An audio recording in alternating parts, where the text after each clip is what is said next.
할렐루야. 한 주간도 순식간에 지나갑니다. 순식간에 지나가는 이 세월. 대중가요에 시계는 고장나는데 왜 세월은 고장나지 않느냐고. 어르신들이 순식간에 지나간 세월 때문에 만들어진 아마 노래 같기도 합니다. 그러나 주어진 모든 삶에 하루하루 순간순간 최선을 다해 사는 것이 우리가 해야 될 삶입니다. 뒤를 돌아보지 말고 앞을 향해 전진합시다. 오늘은 잠언 24장 25장 묵상하면서 지혜로운 건축가와 충성된 자라는 말씀을 함께 은혜를 나누기를 원합니다. 잠언의 기록 목적은 하나님의 사람으로 세워지고 이상적인 삶을 살도록 끊임없이 우리를 향해 교훈하시는 책입니다. 잠언 24장 1절에 악인의 형통함을 부러워하지 마라. 악인들이 잘 되는 거 가지고 부와 권력과 지위, 저 사람들은 왜 저러지? 우리는 믿음으로 사는데 왜 이래? 이렇게 할 이유가 없습니다. 악인의 형통함을 부러워하지 말라 하면은 우리는 부러워하지 않고 살아가면 하나님께서 우리에게 형통의 축복을 주시는 좋으신 하나님이 저와 여러분의 하나님이십니다. 3절에 집은 지혜로 말미암아 건축되고 명철로 말미암아 견고하게 된다. 그렇습니다. 우리 지혜는 집을 건축하게 됩니다. 명철은 견고하게 되기 때문에 지혜로 명철로 우리에게 주어진 모든 삶을 정돈하고 정리하고 견고하게 세우며 살아야 합니다. 6절에 인생의 삶이 전쟁입니다. 승리는 어디에서 오는가? 전략도 지력도 중요하지만 하나님의 지혜입니다.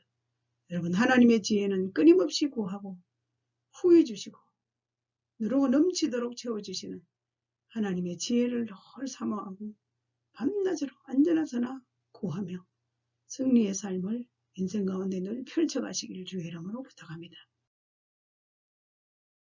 잠언 24장 7절에 지혜는 너무 높아서 미련한 자가 미치지 못할 것이므로 그는 성문에서 입을 열죠. 그렇습니다. 미련한 자가 입을 열 수 없습니다. 지혜는 도대체 상상 초월할 초자연적인 능력을 발휘합니다.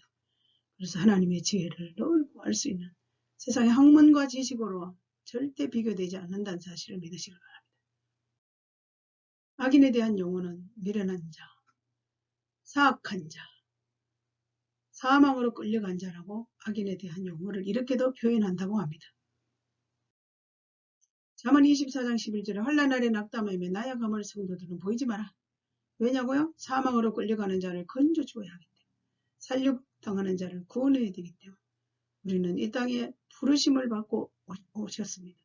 우리 각자의 부르심 따라 성도로서의 어떠한 환난의 어려움들이 우리에게 다가온다 할지라도 강력하게 주님을 신뢰하고 의지하고 믿음으로 승리하며 살며 사망으로 끌려가는 자를 구원하며 건져내며 살육당한 자를 구원하는 그런 멋진 믿음의 사람으로 우리는 승리해야 합니다. 24장 13절에 지혜를 구하라. 송이꿀을 먹어라. 내 입에 달다. 송이꿀이 지혜며 지혜가 내 영혼에게 달다. 꿀 같아. 장래도 있고 소망이 끊어지지 않는다. 승리한 인생을 살아가다. 그래서 지혜를 구하고 하나님 말씀해 주시는 이 꿀송이 같은 진리의 말씀에 잘 그 말씀대로 순종하여 우리의 삶에 늘 성공적인 인생이 펼쳐지시길 주의 이름으로 부탁합니다. 원수가 넘어질 때 절구하지 말라. 원수가 넘어지면 고소하다 이렇게 하면 안 된답니다. 성경은 반대입니다. 하나님이 기뻐하지 않기 때문에 우리는 기뻐하지 않은 삶을 살 수도 없거니와 행악자에게 분을 품지도 말고 악인의 형통함을 부르지 않는 것. 우리는 말씀에 순종하여 살아갈 때 말씀이 우리를 통치하시고 말씀이 우리 인생을 이끌어갑니다. 할렐루야. 재판할 때 낯을 보이지 말라 해서 악인을 옳다 하면 안 됩니다. 백성의 저주를 받을 것이며 국민에게 미움을 받으며 견책하는 자는 좋은 복을 받습니다. 그렇습니다. 이 세상은 진리가 성해야 되고 공의가 성해야 되는데 부조리와 부정이 난무하는 시대에 살고 있습니다. 그러나 저와 여러분은 항상 하나님 말씀 앞에 말씀이 이끄시는 대로 순종하며 사는 것이 믿음의 사람들의 삶의 태도이기도 합니다. 잠언 24장 33절에 좀 더 자자, 좀 더 졸자, 손을 모으고 좀 더 눕자 하니 내 빈궁이 강도 같아. 좀 자자, 게으르지 말라는 것입니다. 빈궁이 강도같이 오면 어떡합니까? 믿음의 사람은 늘 부지런해야 됩니다. 부지런해서 주어진 자신의 모든 영역을 최선을 다해 살아가는 것이 하나님 앞에서의 삶이고 또 풍요로운 삶을 살아가는데 원동력이 되기도 합니다. 제거해야 될 것이 있습니다. 은혜에서 찌꺼기를 제거하라. 그리하면 장식에 쓸만한 그릇이 나온다는 거예요. 우리 이 세상 살아갈 때 제거할 건 제거할 거. 제거하다 보니 또 유익된 것도 있다는 것입니다. 그 교훈을 우리에게 주시는 것 같습니다. 이사야 45장 15절에 구원자 이스라엘 하나님이여 진실로 주는 스스로 숨어 계시는 하나님. 스스로 숨어 계시는 것 같은데도 저는 하나님이 살아계셔서 우리가 스스로 숨어있는 그분 앞에서의 삶을 살아갈 때 하나님 우리 늘 격려하시고 위로하시고 우리의 필요를 채워주시는 공급의 하나님이신 것을 믿습니다. 대인들의 자리에 서지 말라 그랬습니다. 자리에도 중요합니다. 어디에서 어떻게 서야 될지 어떻게 앉아야 될지 혹시나 저리로 내려가라 이리로 올라오세요. 이렇게 이상한 분위기 잘못 또 상처받을 수도 있으니까 대인들의 자리에 서지 말라. 조심해서 우리가 서고 앉는 자리도 항상 지혜를 가지고 분별력을 가지고 행동을 해야 된다는 것입니다. 별로만 하고 남의 은밀한 건 누설하지 말아야 됩니다. 남의 은밀한 것을 누설하다가 큰 낭패를 당하는 것이 우리 인생사의 다양한 문제 앞에 서는데 우리는 그렇게 살지 마라. 성경은 우리를 향해서 교훈하십니다. 잠언 25장 11절 경우에 합당한 말을 아로새기는 은정반의 검사가니라.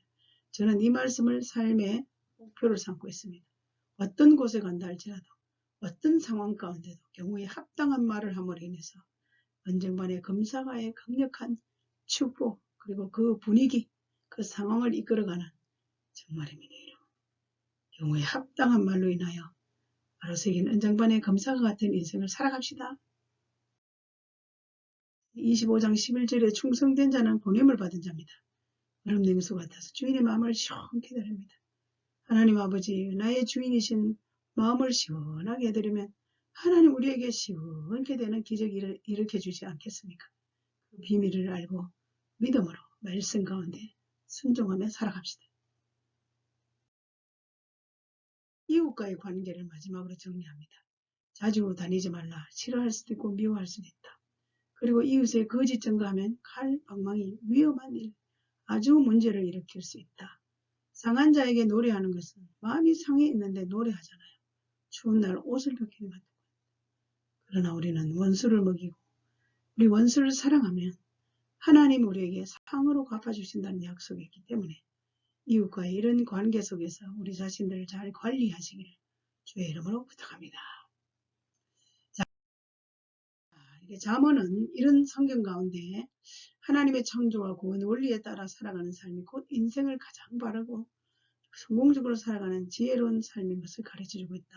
이렇게 잠언에 대한 내용이 이러한 잠언은 여호와를 친정 경외하고 그분의 뜻에 순종하는 동시에 복되고도 영광스러운 인생을 살고자 하는 자가 현실에서 어떻게 살아야 하는가 소위 하나님의 사람으로서 이상적인 삶에 지침을 주고자 기록되었다. 다시 말하여 잠언은 이미 하나님의 구원을 얻은 주의 백성들과 이제 구원에 동참하고자 하는 자들이 자신 앞에 주어진 우주와 인생을 어떻게 이해하는가 또 여호와와 사람 앞에서 여하이 복된 삶을 살 수 있는가 하는 인생 최선의 방법과 자세 곧 인생의 지혜라는 고유한 관점에서 여호와의 존재와 우리 주 예수 그리스도의 구속 사역을 조명한 책입니다. 믿지 않는 사람들도 이 잠언의 내용을 가지고 방송도 합니다. 그래도 저와 여러분에게 이 유익된 그리고 하나님께서 우리를 향해서 복을 받게 하는 이 성경 진리 즉 잠언서를 많이 보고 섭득하고 또 순종하고 잘 입력을 하셔서 우리의 삶에 늘 성공적인 인생을 살아가시길 주의 이름으로 축원합니다.